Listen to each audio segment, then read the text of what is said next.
सुप्रभात मेरे प्यारे बच्चों। मैं आपकी हिंदी शिक्षिका शीला सिन्हा आज आपकी कक्षा 3 की हिंदी कक्षा में स्वागत करती हूँ। आज मैं आपको आपकी पाठ्य पुस्तक स्नेह प्रभा से पाठ 9 पढ़ाने जा रही हूँ, जिसका शीर्षक है चंदा मामा और हम। बच्चों, आपने चंदा मामा के बारे में बहुत सारी बातें सुनी होगी, बहुत सी कहानियाँ पढ़ी होंगी, बहुत सी कविताएं सुनी होंगी। आज मैं आप लोगों को चंदा मामा के बारे में बहुत सी बातें बताने जा रही हूँ। सबसे पहले तो मैं आज आप लोगों को ये बताऊंगी कि चंदा को हम लोग मामा क्यों कहते हैं। हिंदू धर्म के मान्यता के अनुसार एक बार समुद्र मंथन हुआ था और उस समुद्र मंथन में चंद्रमा और लक्ष्मी जी दोनों की उत्पत्ति हुई थी। पृथ्वी के लोग लक्ष्मी जी को माता मानते हैं और चंद्रमा लक्ष्मी जी के भाई हुए, तो माता के भाई को हम लोग क्या कहते हैं? माता के भाई को मामा कहते हैं। इसलिए हम लोग चंद्रमा को मामा कहते हैं। बच्चों, इस पाठ में 2 भाई बहन हैं, पूजा और संदीप। दोनों अपने दादाजी से कहानी सुनाने के लिए कहते हैं। तब उनके दादाजी बताते हैं कि बच्चों, तुमने अब तक परियों की कहानी, राजा रानी की कहानी सुनी होगी, लेकिन आज मैं तुम लोगों को चंदा मामा की कहानी सुनाऊंगा।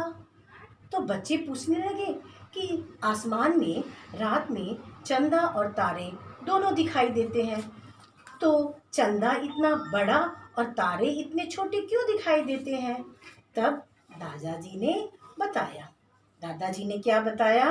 बताया कि चंदा हमसे पृथ्वी से नज़दीक है, इसलिए हमें बड़ा दिखाई देता है, और तारे हमसे बहुत दूर हैं, पृथ्वी से बहुत दूर हैं, इसलिए वो हमें छोटे दिखाई देते हैं।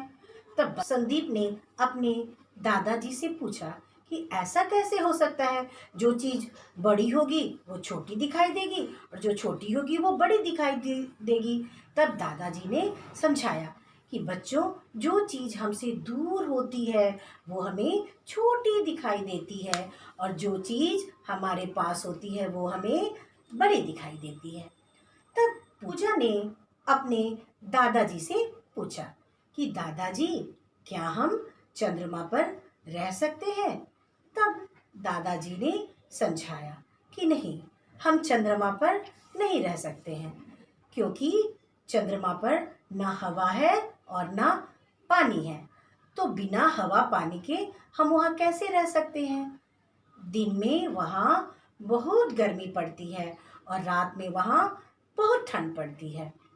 बच्चों, एक बात तुम्हें पता है, चंद्रमा पर सबसे पहले कौन गया था? चंद्रमा पर सबसे पहले नील आर्मस्ट्रॉन्ग गए थे। ये बात आपको पता होनी चाहिए। संदीप ने पूछा कि दादाजी, चंद्रमा हमें एक जैसा क्यों नहीं दिखाई देता है?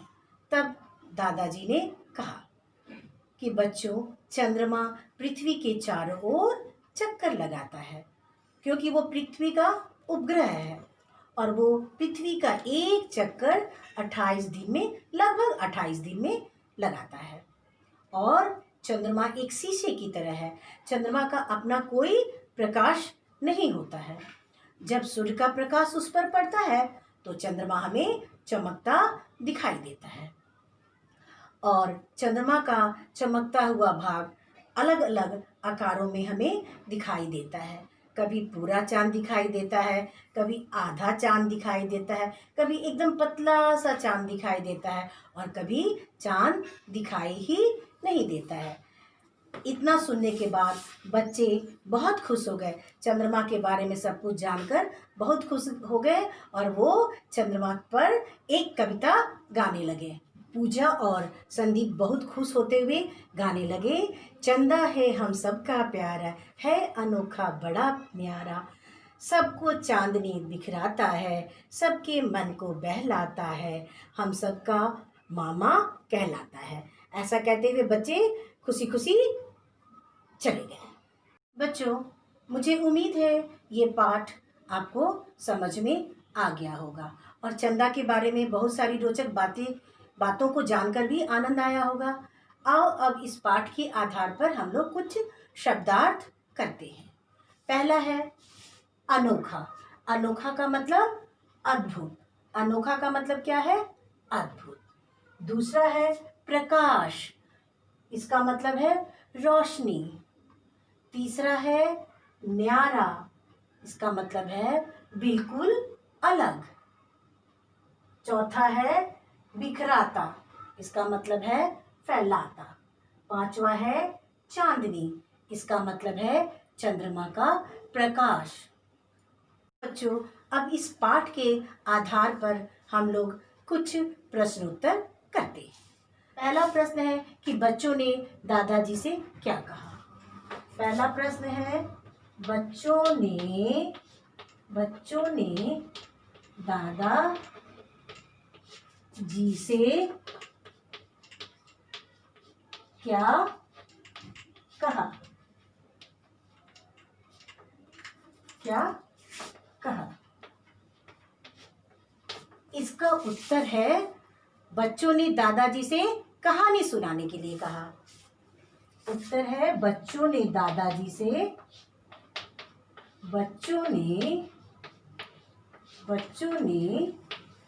दादाजी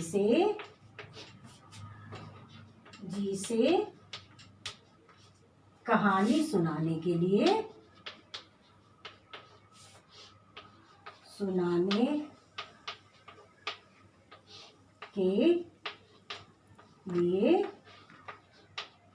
कहा। दूसरा प्रश्न है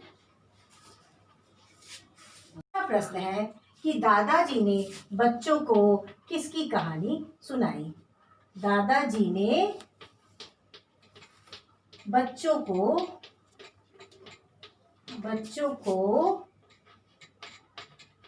किसकी कहानी सुनाई। किसकी कहानी सुनाई? इसका उत्तर है दादाजी ने बच्चों को चंदा मामा की कहानी सुनाई।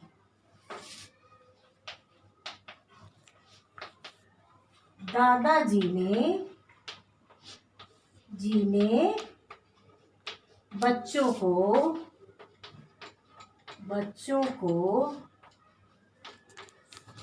चंदा मामा की कहानी सुनाई।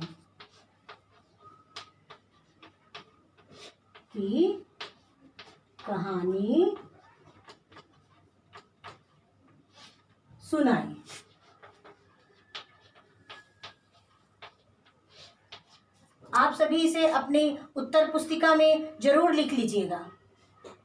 प्रश्न है कि चंदा चंद्रमा किस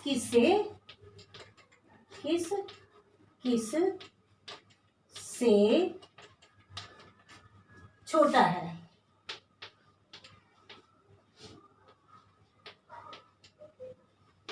इसका उत्तर है चंद्रमा तारे, सूर्य और पृथ्वी से छोटा है। चंद्रमा तारे, सूर्य और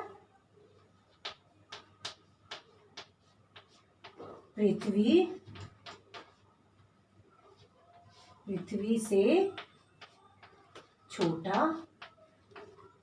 है।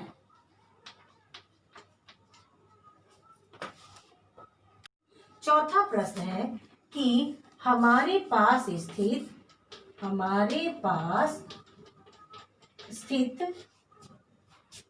स्थित वस्तु हमें कैसी दिखाई देती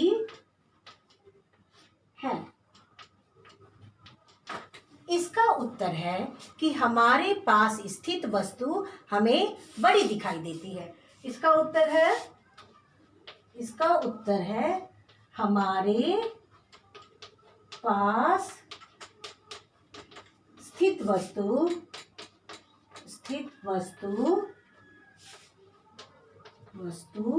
हमें बड़ी दिखाई देती है। बच्चों, अब हम लोग लिखित करते हैं। इसमें तीसरा प्रश्न है, सही वाक्य में सही और गलत वाक्य में गलत का निशान लगाइए। पहला है, दादाजी ने बच्चों को कहानी सुनाई। ये सही है कि गलत है? बताओ, क्या दादाजी ने बच्चों को कहानी सुनाई थी? हाँ, दादाजी ने बच्चों को कहानी सुनाई। दूसरा है, चंद्रमा धरती का चक्कर लगाता है। सही है, चंद्रमा सचमुच में धरती का चक्कर लगाता है।